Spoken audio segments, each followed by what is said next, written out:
down here in Florida for about 5 years now. Going to the Art Institute, studying graphic design with an emphasis in photography, which I like. I'm enjoying it. It's been an interesting journey being down here because of what got me down here to begin with. I had to make a change in my life in order to survive, because I was in a life or death situation, and I needed to decide if I wanted to live or if I wanted to die. Well, about 2005, my experience began. I've never taken drugs in my life. My brother used to call me Peter Puritan, because I'm the one that would get on your case about getting on drugs or doing this or why you do it. And one night I went to a party and they offered me drugs. And the first time I asked for it, they asked me, I said no. So about 2 hours later, after I've been drinking, they offered it to me again.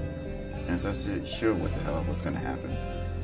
And let's just say 4 hours later, I had a giant grin on my face, totally high, and not even realizing I'm high.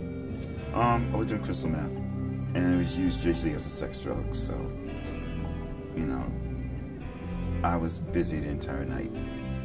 I think within the first 6 months of taking it, I kind of knew I was already in trouble, because I had went from smoking it in 3 months' time to start shooting it up. And, I always tell people my addiction was like, straight up. It was just there was never a gliding period to it. And I remember my ex saying to me when he found out, don't let it become a problem. And I had a tear running down my face because I already knew it was a problem. After that, it took off to a dangerous level. I couldn't keep a job. I was in and out of the hospital.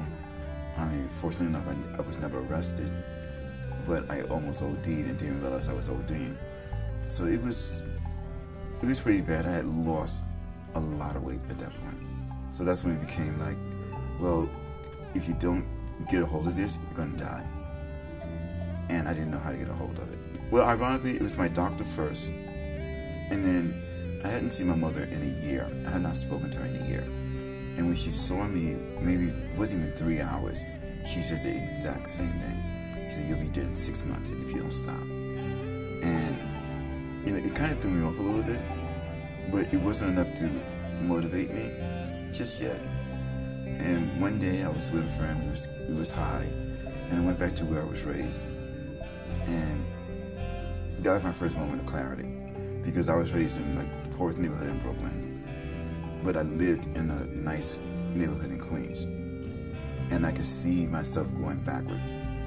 And then what happened was I went to a meeting with a good friend of mine, and I intended on getting high that day, but I ended up not getting high and going to this meeting. And I heard this guy give a story about his life and about his mother. And it was bad enough that every other guy in there was sort of sniffling. I was bawling. That was my moment of clarity. I was like, the guy turned to me, he was like, oh, are you okay? And I went, no, I'm not okay, I'm not okay. I need help, I need God's help, I need my mother's help, I need my family help, I need your help. I can't do this anymore.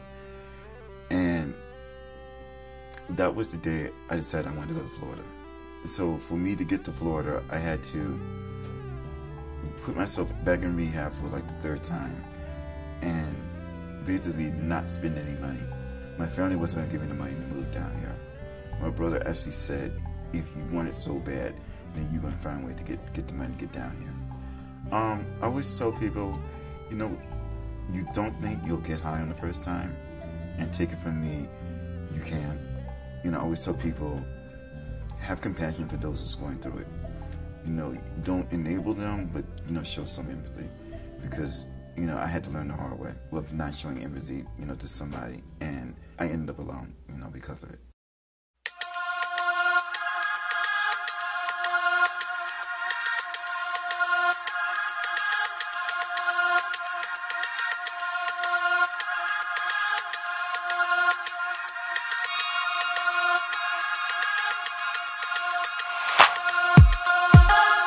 My name is Jackson, and well, I knew Kif. I always call him Kif for some reason. I can't pronounce it because of my accent, but I think it's Kif, something like that.